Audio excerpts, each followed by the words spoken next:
தண்ணி எடுத்துக்கங்க.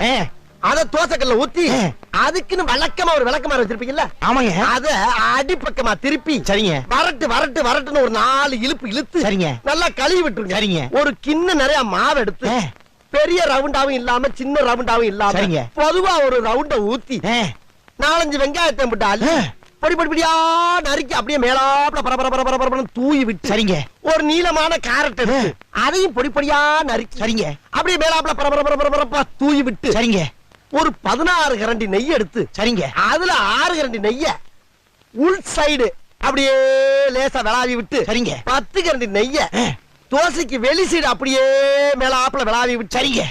இட்லி பொடி இருக்கு பாத்தீங்களா? அத அப்படியே அள்ளி மலை சாரல் மாதிரி அதை மேலாப்ல பரபரன்னு அப்படியே பேய விட்டு சரிங்க. பொத்துனாப்ல அப்படி ஒரு பரட்டு இப்படி ஒரு பரட்டு அப்படி பரட்டி விட்டு அப்படியே ரெட்டி கலர்ல முருக விட்டு அழகா